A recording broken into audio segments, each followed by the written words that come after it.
Bueno, pues estamos aquí hoy reunidas 6 personas, pero 5 con especial relevancia, que son las personas que me acompañan a mi izquierda y a mi derecha, para hablar desde la parte más humana, más personal, sin perjuicio de poder señalar aspectos que tengan que ver con la experiencia profesional, de las experiencias que personas como vosotras y vosotros, profesionales como vosotras y vosotros, vivisteis ese fatídico día del 11 de marzo del 2004 y los días que siguieron a ese tremendo acontecimiento.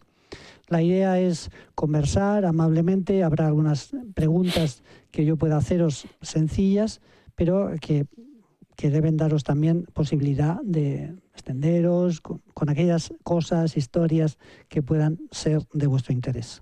Bueno, pues nos acompañan. Hoy les voy a citar exclusivamente el nombre. Estamos hablando de profesionales de la psicología con amplia experiencia en el mundo de la atención, de la psicología clínica y de la salud. Nos acompaña a mi derecha Itziar Iruarrizaga. Perfecto. que es una compañera bien conocida desde hace mucho tiempo en nuestro colegio profesional, Mónica Pereira, también tenemos a Blanca Matalobos, tenemos a María Mayo y a Francisco Duque. Paco Duque. Paco Duque mejor. Muy bien. Bueno, pues entonces hay una primera pregunta que yo os diría y que seguro que es de mucho interés para la gente que nos puede ver.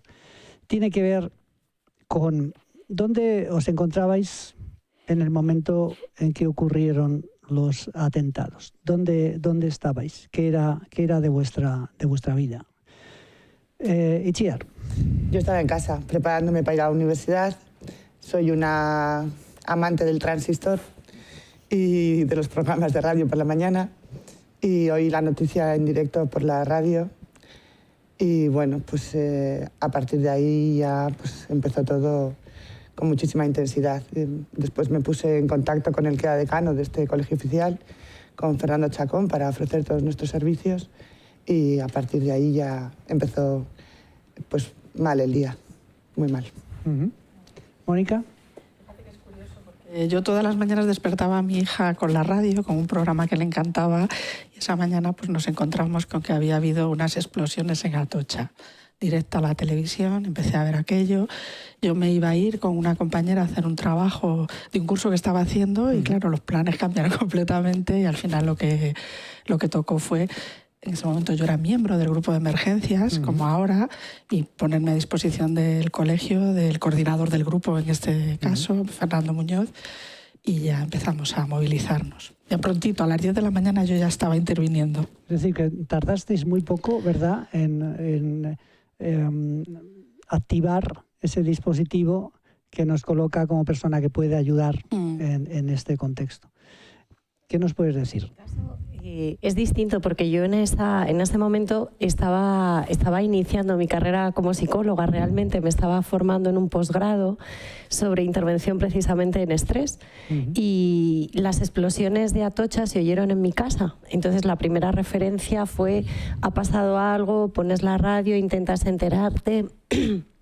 Entonces ese día pasa un poco en el caos de la ciudad y un poco empiezan a cruzarse mensajes entre compañeros: podremos ayudar, realmente estamos preparados, ¿no? Esa sensación de tenemos algo que hacer y a la vez estoy preparada para ello. Y ya por la noche, pues a través de la universidad y del dispositivo que se organiza desde el Colegio Oficial de la Psicología en ese momento, pues ya me empiezan a dirigir dónde tengo que acudir y cómo puedo ser útil, ¿no?, en ese momento. Yo recuerdo, yo trabajaba en aquel entonces, estaba en servicios especiales en el Defensor del Menor, en la Comunidad de Madrid. Estaba trabajando como secretario general y yo suelo ir muy temprano a trabajar. Eran las 7:15 cuando yo llegaba. Trabajaba muy cerca de aquí, en Ventura Rodríguez, donde estaba la institución. Y bueno, la radio empezó a dar las primeras noticias a partir de las 8:15, 8:20, es decir, que claro, se tardó un tiempo en calibrar qué estaba pasando. Y yo recuerdo que cuando llegué, que llegaba de los primeros, empecé a observar que no venían los asesores técnicos que tenían los trabajadores, porque claro, había un auténtico caos, colapso en relación con los transportes públicos y demás. Y los teléfonos dejaron prácticamente de funcionar. María, cuéntanos. Pues yo estaba haciendo la formación de psicólogo interno residente, PIR, en el Hospital Gregorio Marañón. Y estaba en la interconsulta con Paco Duque, que era adjunto, y estábamos preparando un poco la lista de pacientes de aquella mañana y de repente empezamos a oír muchísimas sirenas, y ya empezó un poco, ¿no?, el contacto con aclarar qué pasaba, qué ocurría, ¿no? Bueno. O sea, que estabas ahí ya en ese... Sí, a las 8 menos 10 ya estábamos ahí preparando. Como una estudiante haciendo... ¿En qué estaba haciendo la rotación libre en R3. Estabas de R3. Y Paco, el Gregorio Marañón se convirtió en una referencia, ¿verdad? Sí, porque era el espacio, era el hospital más cercano a todos los trenes, ¿no? Entonces, a mí me pilló allí, claro. Uh-huh. Y ocurrió una cosa muy curiosa. Yo oía muchas ambulancias, ¿no? Y en el hospital no se suelen oír ambulancias. Y entonces dije, aquí ha pasado algo. Me subí a la primera planta con los pacientes agudos porque tenían una televisión y vi lo que había pasado. En principio, las primeras noticias que llegaron. Y lo que hice fue dar esquinazo a mi residente y no quería que viniera y me bajé a la urgencia. No, esto es así, ¿eh? Y entonces yo me bajé en un primer momento para ayudar de camillero, de lo que fuera, porque yo vi lo que había allí montado y era como un tren de ambulancias, coches particulares y demás. Y al muy poquito tiempo tenía a mi espalda a mi residente, que estaba allí también, y a partir de entonces empezamos a organizar el modo de atención a las personas que entonces eran víctimas y las atendíamos para que dejaran de serlo, ¿no? Entonces yo tengo un sistema en el Gregorio Marañón que se implantó durante muchísimos años, pues desde el 90 y tantos, de atención en situaciones de emergencias y crisis. Uh-huh. E incluso teníamos un modelo que exportaba a muchos sitios y que salió del propio hospital. Y entonces yo sabía lo que había que hacer, ¿no? Porque el trabajo del 11M era el mismo que hacíamos todos los días. Uh-huh. Atentados terroristas hemos tenido quizá demasiados, ¿no? Habíamos tratado todo tipo de personas, pues familiares de suicidas, que de repente le amputaban las piernas el metro y los ingresaban, violaciones, todo tipo. Hemos tenido gente secuestrada. Muchas emergencias. Todo lo que trabajamos nosotros era trauma. Es decir, yo me integré en Interconsulta y trabajamos en todos los servicios del hospital para situaciones de intervención en crisis. Y luego ya montamos una unidad de trasplante cardíaco, para trasplante hepático, etcétera, etcétera. Pero bueno, nosotros sabíamos lo que había que hacer, lo cual es una enorme ventaja en una situación de estas. Ahora, oyéndote a ti, a mí me parece que lo que tú hiciste es admirable, pero también es muy costoso personalmente. Entonces, yo creo que un factor estabilizador en cualquier elemento de trauma es estar cuando tienes que estar. Fundamental. Pero también hay que saber qué hay que hacer. Y la formación, como vosotros sabéis, en psicología, pues como no puede ser de otro modo tampoco, no se puede hacer una cosa tan específica de intervención en trauma, no sé si ahora se hará o no, pero verdaderamente los psicólogos no suelen tener este tipo de experiencia. Muy bien. Y entonces, bueno, pues eso fue... Muy bien. Es decir, que estabais en el momento justo, con la experiencia oportuna, y también, bueno, pues en este caso, en el caso del Gregorio Marañón, pues formando a personas, ¿no?, que estaban en este proceso de formación. Vosotras tres formasteis parte de un dispositivo, ¿no?, que el Colegio Oficial de la Psicología montó. ¿En qué lugar intervinisteis? Después cerraron IFEMA y cuando lo cerraron, pues hice algunos reconocimientos de personas en el Anatómico Forense de la Complutense, con familiares que me llamaban para que por favor les acompañara a hacer el reconocimiento. Y al mes organizamos el desarrollo de un estudio epidemiológico, imitando, copiando y estando en contacto con hoy uno de mis mejores amigos, Sandro Galea, que hizo el estudio de Lonces en Nueva York. Esta semana hablaba con él.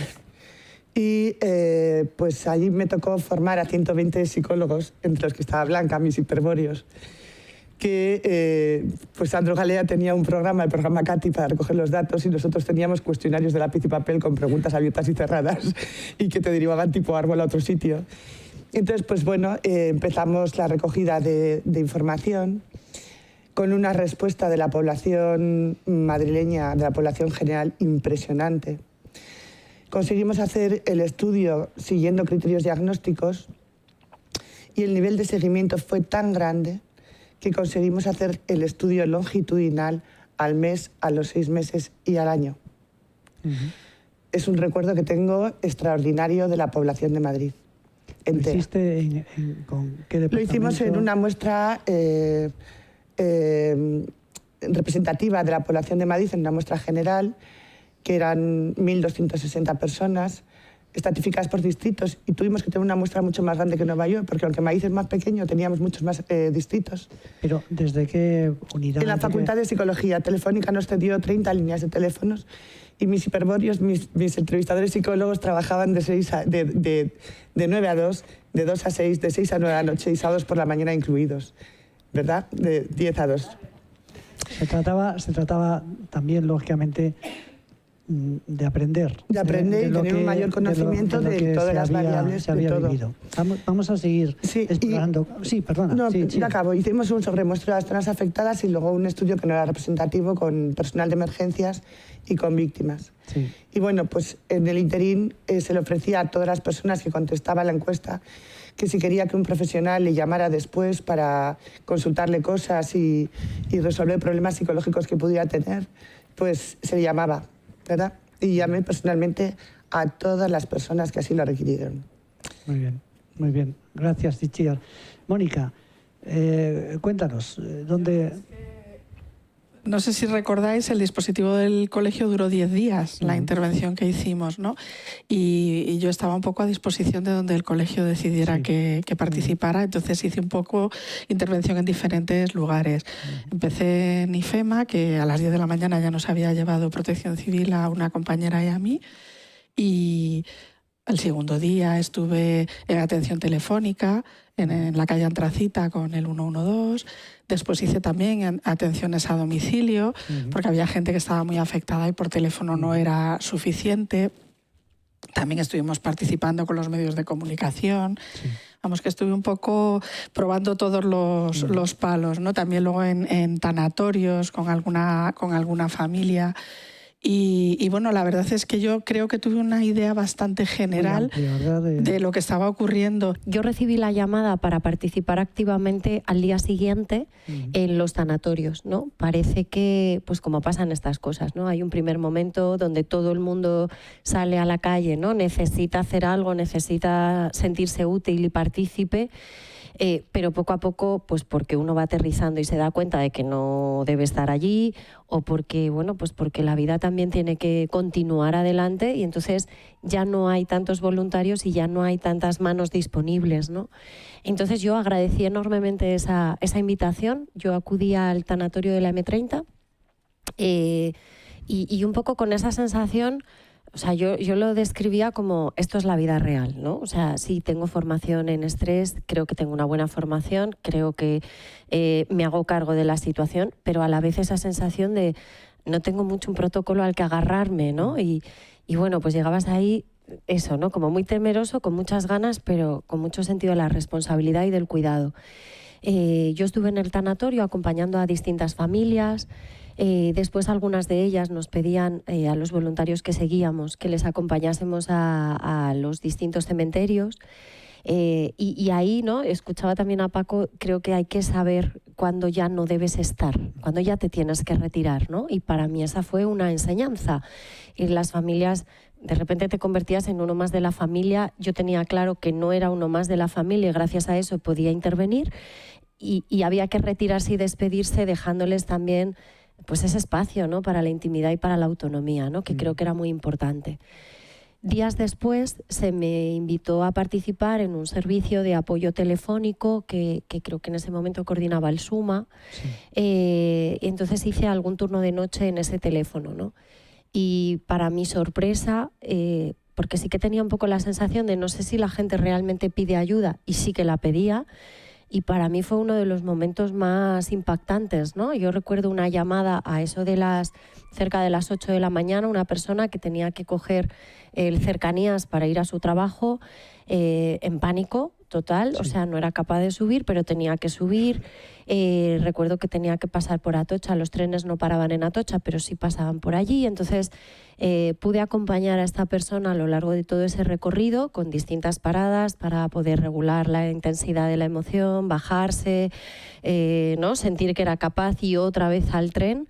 Y cuando ya por fin llegamos a destino, se conectaron los altavoces para que todo el equipo de profesionales que estábamos ahí, pues también, ¿no?, ya era reforzarla a ella por su proeza, pero esa necesidad de, ¿no?, de descargar esa tensión, porque realmente yo por lo menos lo vivía con muchísima intensidad, ¿no?, y con mucha conciencia de qué importantes estamos siendo, ¿no? Pero fijaos que estamos viendo probablemente una de las cuestiones que un fenómeno, un acontecimiento de esta naturaleza más significativa tiene en su corazón, y es el despliegue de derivadas tanto físicas como psicológicas como emocionales que esto conlleva, porque claro, vosotros teníais experiencia, ideas, hoja de ruta, pero estabais, claro, en un centro hospitalario, ¿no?, donde atendíais a las personas que venían al centro hospitalario.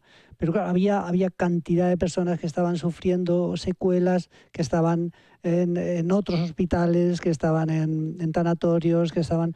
Esto es lo tremendo, ¿no? Esta tremenda diversificación de los impactos. En un hospital donde además se cuenta con experiencia, se cuenta con la palabra este protocolo tiene muy mala fama, pero en el fondo lo que viene a decir es, oye, empiezo por aquí y tengo una hoja de ruta que seguir, no debería asustarnos, son pasos que tengo que dar porque los he experimentado antes. Vosotros, desde la visión de un R3, la visión de un adjunto con experiencia, ese primer día y los siguientes fueron, por lo que he podido intuir, muy, muy impactantes, pero con la seguridad de que estábamos haciendo lo que teníamos que hacer, ¿no? Bueno, Paco lideraba y él sabía lo que tenía que hacer. Nosotros, dentro del caos, pues intentábamos un poco ver dónde colocarnos. Yo creo que hubo dos momentos. El primer momento, porque en el Marañón creo que fueron 300 urgencias que se atendieron a lo largo de todo ese día, que casi llegaron, ¿no?, en las primeras horas de la mañana, que es una barbaridad. Y claro, eso estaban con trauma físico, ¿no? El trauma psíquico vendría después, pero lo primero era salvar vidas. Y ahí nos dedicamos, Paco organizó una atención con familiares, que nuestra primera intervención fue en atender a familiares que venían absolutamente, ¿no?, desorientados, confusos, angustiados, sin saber dónde sus familias estaban.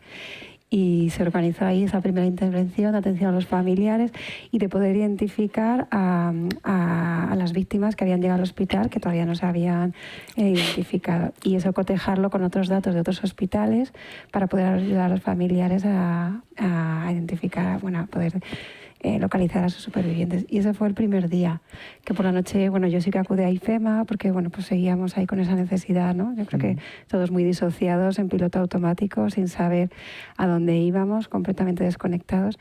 Y fui a IFEMA. Lo que pasa es que es verdad que quedaron ingresados, no sé cuántos, Pacos, 115. Entonces, viendo lo que había allí, que ya había, pues bueno, un despliegue, ¿no?, de muchísima solidaridad de gente y de profesionales que se habían desplazado allí, pues al día siguiente, pues vamos, yo decidí que mi lugar estaba en el hospital.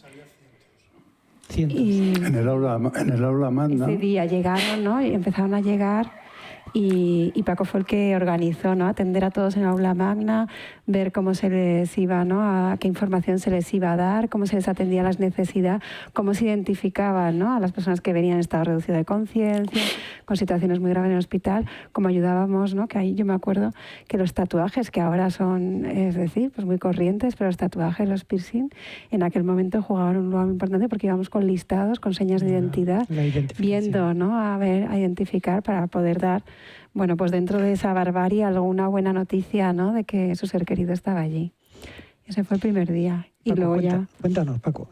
Sí, una vez que vimos lo que había en urgencias y que no hacían falta camelleros, porque estaban los 3 turnos del hospital, coincidió un turno que se iba y se quedaron todos.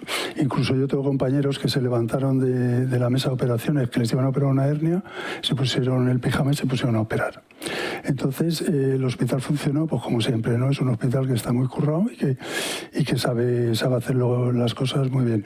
Se pusieron a hacer un triaje inmediatamente para ver quién iba a una zona, quién iba a otra. Y el gerente me dice, mira, Paco, tenemos un problema con los familiares, no sabemos qué hacer con ellos. Y entonces, a mí, yo sé que en estos momentos lo que hace falta es un líder. Pero yo no era líder, yo no me representaba a mí mismo, punto. Era tutor de residentes y los únicos que tenían eran ellos. Pero a mí me conocía todo el mundo en el hospital y dije, aula magna, punto. Pero así, inmediatamente. O sea, yo me puse a ejercer un liderazgo que no tenía, pero que yo sabía que era necesario porque nadie sabía qué hacer con eso. El aula magna, pues hubo, pues calcula 400, 500 o 600 personas, estaba lleno, todo de pie y tal. Y entonces me dieron un micrófono inalámbrico, que es la primera vez que lo veía en mi vida, y me dicen, no tenemos ni un dato. Y me puse a hablar. Me puse a hablar con el concepto de intervención en crisis, utilizando todos los artilugios que yo utilizaba para tratar con los pacientes y con el compromiso absoluto de darles toda la información que tuviera. Eso lo tenía clarísimo. Y estuvimos horas y horas y horas hablando, yo hasta que me quedé sin voz, ¿no? Y inmediatamente el hospital, esto es curioso, se puso detrás de mí el grupo, sobre todo la enfermería. La enfermería es un lujazo, ¿no? Y entonces ellas organizaban todo lo que había que organizar de grupos para ir a no sé qué, grupos para identificar, grupos para atención. Y no hubo ni una sola persona que se descompensara durante todas esas horas en el aula. No sabían si tenían muertos o fallecidos entre sus familiares. Hubo un señor que, como yo hablaba en un tono así como muy pausado, tal, hice muchas trampas. Continuamente hablaba de los que se iban de alta. Me pasaban, oye, que hay 10 que se van de alta. Eso no dimos ninguna información sobre fallecidos. Solo, bueno, la verdad es que tampoco teníamos. En el hospital no falleció nadie más que una persona, pero que ingresó muerta. Y esas 3 me parece que fueron. Entonces esos se nombraba y se les mandaba con un grupo para informarles aparte, ¿no? Y entonces no había manera de tener datos hasta que había cantidad de políticos allí parapezados tras un teléfono móvil que sabíamos que no había cobertura, como tú has dicho antes. Y al final apareció la ministra Ana Pastor, me parece, que soportó de maravilla y dijo, ¿qué necesita? Y digo, necesito listas de ingresos. Y nos trajo las listas de ingresos. Nosotros ya habíamos mandado gente a todos los hospitales a por esas listas y yo me puse a dar las listas de la gente que nos habían de, pues estos están en el clínico, con lo cual esos familiares, tal. Íbamos más o menos organizando, y los nuestros indicándoles en qué servicio estaban. Y la verdad es que funcionó muy bien. Hubo un señor que se enfadó, podías ir más deprisa, digo, pues que es una situación como la que estamos viendo, es lo mínimo. Y el pobre hombre subió luego, sin haber encontrado todavía a su familiar, a pedirme disculpas. O sea, la gente se portó... Pero Paco, qué interesante esto que estás contando, 400, 500 personas que son víctimas también, en este caso víctimas del dolor, del no saber, de que efectivamente su familiar podía estar absolutamente muerto, y cómo se orienta el diálogo, qué narrativa metes, ¿verdad? Desde el tono de voz. Si te dedicas a esto tienes que saber cómo hacerlo. Yo me fui a mi casa y lo que hice fue durante esa noche que no podía dormir, estaba como muy estresado. Muy activado. Pero porque había habido mucha actividad y era un tanto desbordante. Entonces preparé como una modo de PowerPoint, ¿no? Para orientar a la gente del hospital sobre lo que había que hacer con los que habían ingresado. Con lo cual yo ya acotaba el terreno en el que yo funcionaba. Acotar el terreno es fundamental. Esa, por ejemplo, sería una labor de los periodistas, que yo también hablé con ellos, para acotar esta es la entidad del daño, no más. No hay más caos. Y muchas veces se añade caos con la falta de información. ¿De acuerdo? Y luego has dicho otra cosa que para mí es muy importante, y es las víctimas tienen una misión áurea, que es dejar de serlo. Y luego nuestra ayuda solo es eficaz si termina siendo innecesaria. Eso lo has planteado tú también. Y entonces los propios jefes de servicio me dijeron, gente además talludita y que sabía un montón de clínica, dice esto, encargaros tú y que se encargue también la jefa de enfermería, Concha Mayor, ¿recuerdas? Porque entre vosotros seréis capaces de organizar todo ese grupo. Entonces cogimos un grupo de personas, eran 16 psicólogos, me parece que eran 13 psiquiatras, y luego había enfermeras, había trabajadoras sociales, 40 personas. ¿No? Que cuando publicamos lo que habíamos hecho, esas 40 personas están ahí porque a mí me apetecía mucho que estuvieran, ¿no? Y entonces con eso es con lo que empezamos a trabajar. Yo el programa lo presenté a las 7 de la mañana al comité de crisis que estaba en el hospital, lo aprobaron y a las 8 se lo pasamos a la gente y ya hicimos un grupo de 40 personas que es con las que trabajamos. Yo hice también una guía para intervención en crisis que tenía, recuerdo, 27 apartados. Porque claro, es que no había nada de eso, porque cuando tú lees, por ejemplo, a Judith Herman o cualquiera de estos, hablan de trauma complejo, pero estamos hablando de trauma agudo. Y aquí enseguida la gente dice eso de estrés postraumático. No, mire usted, estrés agudo. Si se trata, no hay estrés postraumático. Así de claro. Era lo que nosotros sistemáticamente hacíamos en el hospital. Todo eso lo transmití al personal que se puso a trabajar con nosotros y estuvimos trabajando además por parejas, de tal manera que siempre había alguien, digamos, que era una referencia a la que atender o continuar ese tratamiento. Estuvimos... A la última víctima se le dio el alta a los 4 o 5 meses. Estuvimos todo el tiempo con ellos. Luego ese grupo se iba desgajando porque la gente tiene otras actividades, había menos pacientes y la verdad es que se coordinó muy bien y no hubo ningún problema. Qué interesante, Paco. Ahora contestad sin orden y por supuesto desde el corazón. ¿Hay alguna imagen, algún momento específico que se haya quedado grabado en vuestra retina? Alguno seleccionado, si queréis decirlo, algún momento que te haya acompañado muchas noches, que te haya acompañado muchos días, incluso muchos años. Yo no tanto que me haya acompañado, sino porque supuso el cierre del proceso. Como os decía, yo estuve 10 días trabajando no sé cuántas horas en ese modo de disociación, ¿no? De ahora toca y te enfocas. Y al 11º día estaba de bajón, tumbada en el sofá, no podía moverme y enciendo la tele y empecé a ver las imágenes y ahí me puse a llorar. Tomé conciencia de lo que había pasado al verlo fuera, ¿no? Porque mientras estás dentro, estás a lo que estás y no te das cuenta de la envergadura de lo que ha ocurrido. Y a mí me sirvió darme permiso para llorar en ese momento como cierre de un proceso que podía haber sido problemático para mí si no hubiera tomado conciencia, ¿no? Entonces, qué bella es esa imagen, ¿no? El momento en el que uno se rasga y sale todo lo que has estado acumulando, ¿no? Exacto, y ni siquiera era consciente de que estaba ahí, ¿no? Entonces me permitió hacer un cierre y también me permitió tomar conciencia de si yo me doy cuenta hoy, ¿qué pasa con mis compañeros, ¿no? Entonces empezar a hablarlo con ellos. Ahora hablaremos luego de en qué medida el cuidador hubo que cuidarle luego. Pero ¿alguna situación queréis comentar? El caos, ¿no?, de ese día y de esas primeras horas. Oí mucha noticia por la radio y estaba muy al tanto de lo que estaba pasando, pero imágenes como tal yo no vi. Entonces yo fui consciente como 3 o 4 días después, cuando vi la imagen, sobre todo, ¿no?, de esa entrada en Atocha, ¿no?, y además los medios de comunicación insistían mucho, bueno, ensalzando la solidaridad, pero al mismo tiempo mostrando esa cara más dura, ¿no?, del 11M.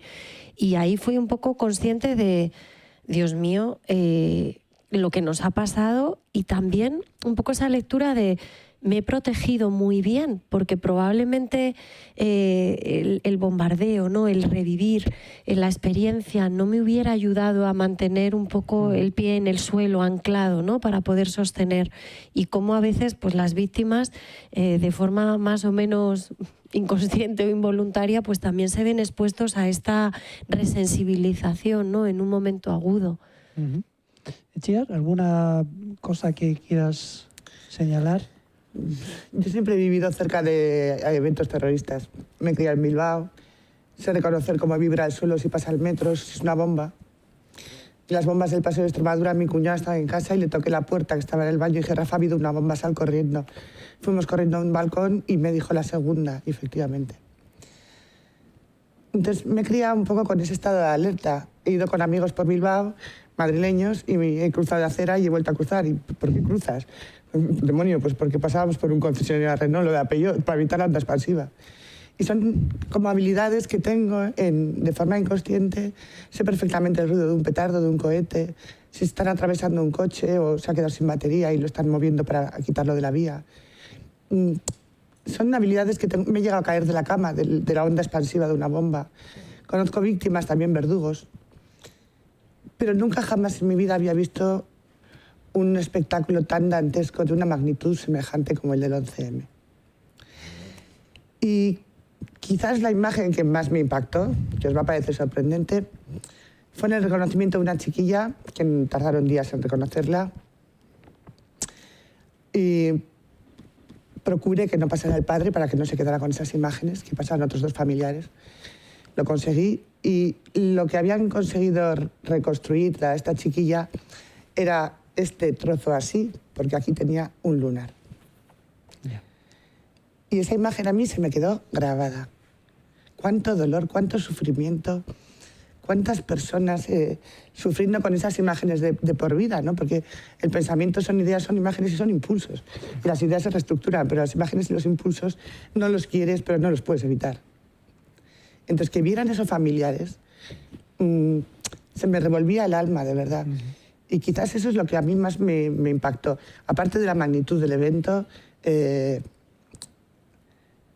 la magnitud de las secuelas que tuvo hasta en las propias víctimas y en los familiares que tienen que vivir con eso de por vida, con esa imagen. Sí. Porque ahí hay como un doble sentido. Gracias a que pudieron enseñarles el lunar, pudieron cerrar, porque muchas personas no pudieron ver a sus seres queridos y a día de hoy aún hay quien piensa que pueden estar perdidos, porque se agarran a que siguen vivos, ¿no? Entonces eso, que es doloroso, también tenía una parte, digamos, positiva de ayudarles a cerrar su proceso, ¿no? A aceptar que había fallecido. En todo caso, yo creo que no es fácil ponerse en situación, pero Paco ha comentado antes una cosa que me parece especialmente interesante desde el punto de vista conceptual y práctico, y es, claro, en un hospital estamos viendo el trauma diariamente, por distintas circunstancias. Atropellos, accidentes de tráfico, suicidios que no se han consumado, pero que han dejado... Claro. Y la interconsulta, sobre todo. Claro, ¿no? claro. Efectivamente, que te llaman para estar ayudando y demás. Y es en ese contexto donde yo creo que queda muy claramente señalado cómo se hace camino, ¿no? Se hace camino diciendo todo lo que estamos aprendiendo en el día a día, porque normalmente tendemos a identificar las emergencias como algo extraordinario que surge, ¿no? Pero las emergencias son ordinarias, aparecen. Vosotros, María, Paco, sin tener que señalar nada específico, pero algo que sí os gustaría que alguien, que sobre todo estudiantes de psicología, psicólogos y psicólogas que son jóvenes, que penséis, esto lo tienen que escuchar, algo que a mí verdaderamente me impresionó como persona y como profesional. Si pudierais seleccionar algo, de lo mucho que seguramente visteis. Yo creo que sobre todo, o sea, la solidaridad que había, ¿no?, en todo el hospital, de todo el personal sanitario, pero también de las familias. Es decir, no vivimos situaciones de agitación, había alguien, pero enseguida, ¿no?, dentro del desbordamiento se contenía, y sobre todo, bueno, como todo el sistema se puso, ¿no?, a ponerse en manos, ¿no?, para atender a estas personas. Y luego a mí lo que me impactó muchísimo, y creo que también es los fenómenos disociativos, ¿no? En la urgencia ese día la gente estaba muda, no hablaban, eran todo miradas perdidas. Sí que el personal sanitario estaba ajetreadísimo, ¿no? Y parecía un campo de batalla, o sea, parecía que estábamos, ¿no?, en un contexto bélico. Y luego, bueno, pues toda la situación, ¿no?, de que ir acompañando, ¿no?, a los pacientes que habían quedado ingresados, los despertares de la UCI, de las REAs, ¿no? Bueno, es que habría tantas cosas. Fíjate, María, qué bonito lo que has dicho en primer lugar. Que si tengo que seleccionar un momento o una circunstancia, es la solidaridad, el orden, el criterio, el dejar a un lado tus necesidades y volcarte durante mucho tiempo. Eso yo creo que es un mensaje que quien no vivió esas circunstancias es muy bueno que lo escuche, ¿no? En una ciudad como es un hospital, porque eso es una ciudad también, ¿no? Con distritos, con áreas y demás. Paco, ¿qué podrías decirnos? Lo que necesito. La primera parte de mi estancia en el Marañón, yo trabajaba con enfermos agudos, con enfermos psiquiátricos. Y era una unidad de agudos que era una unidad de crónicos, porque se pasaban meses allí ingresados. Yo he tenido experiencias místicas, como estar en mi despacho un día junté a cuatro Jesucristos, ¿no? A ver qué pasaba, ¿no? Fue una experiencia que me llamó mucho la atención. Y entonces yo allí me di cuenta que había enfermos mentales, y eso es entrecomillado, que no lo eran. Es decir, que eran personas que habían tenido un trauma y se habían quedado enganchadas al trauma. Yo recuerdo casos, por ejemplo, en Bilbao, en un hospital, a una señora que le diagnosticaron de un síndrome de Capgras o incluso en algunos casos cualquier otra sintomatología, ¿no? O síndrome de Cotard, que nosotros lo tuvimos el primer día cuando fuimos al hospital, y una señora dice: atienda a los demás porque yo estoy muerta y ya no necesito nada. Entonces, a esa señora no se la puede tratar como un proceso delirante, porque no lo es. No lo es. Es un proceso disociativo, ¿no?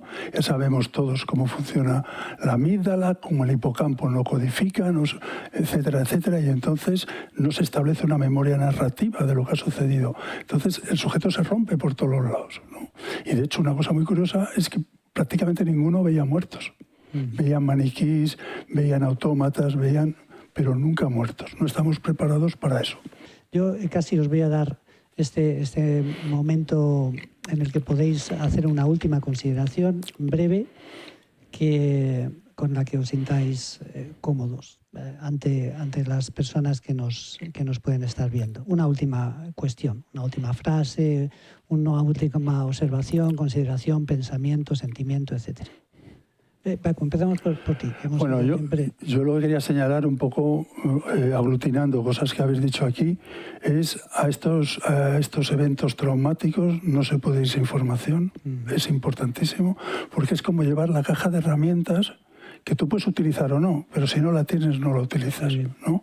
Y eso para mí es importantísimo. Y luego señalar que sin esta formación, que te va a devolver la eficacia de tu trabajo como elemento compensador, nosotros, cuando antes hablabas de tratamiento al personal asistencial, ninguno.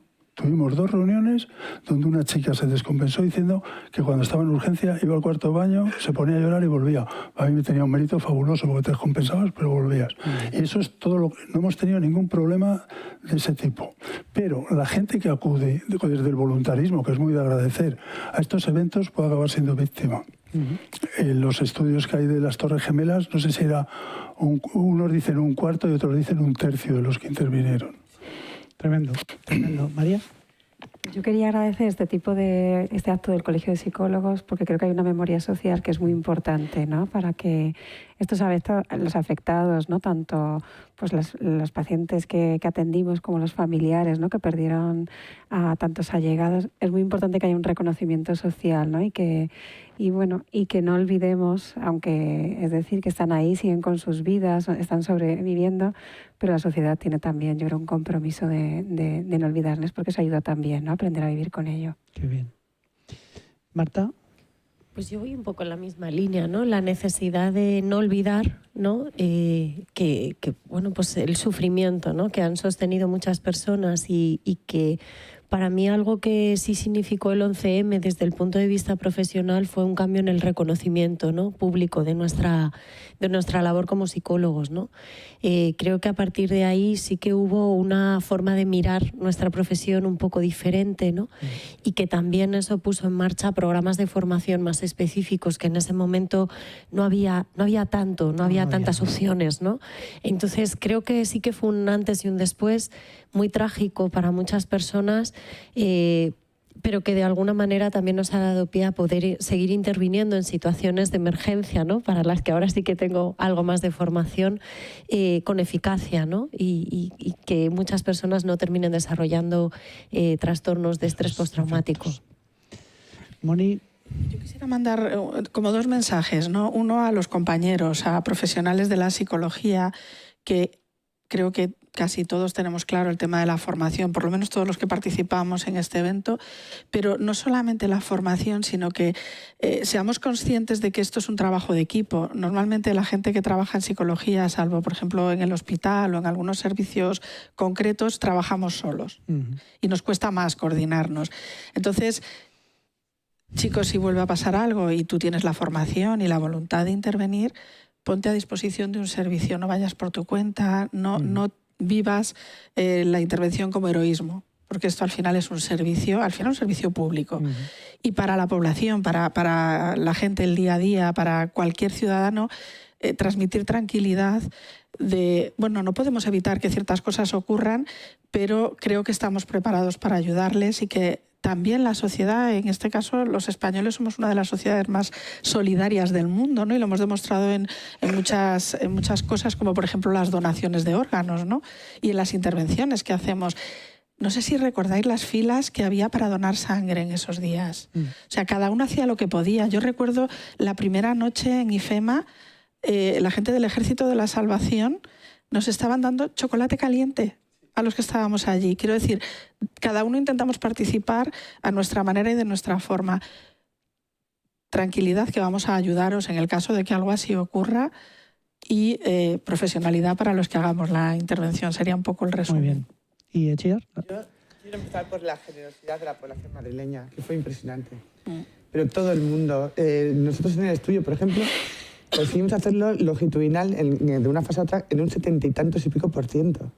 Si a un 66 no teníamos que cortar, hacerlo transversal. Y lo hicimos casi a 80.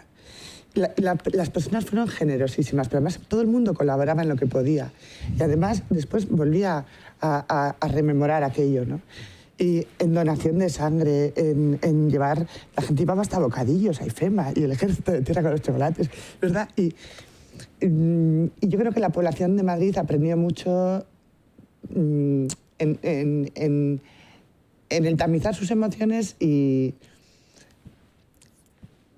en ese evento de generosidad. Pero además de todos los profesionales, también creo que fueron tremendamente generosos. Todos los psicólogos médicos, y no excluía ninguno, enfermeros, sí, trabajadores sociales, o sea, todo el mundo. Fue personas que se implicaron hasta la médula en la intervención y en todo, y fue de una generosidad absoluta. Así que muchas gracias por organizar esto. Bueno, gracias a vosotros, Paco, iba a decirte Francisco, Paco, María, Marta, Mónica, Etxear. Gracias por este momento que seguro que a muchas personas les va a aportar una mirada a algo que no vivieron, porque hace ya 20 años muchos profesionales de la psicología eran niños que están hoy trabajando, y también a los compañeros y compañeras bueno, pues que pudimos vivir desde otros escenarios esa tragedia y esos actos profundos de cuidado, de protección, de acompañamiento y de ayuda a las personas cuando sufren. Muchísimas gracias. Muchas gracias.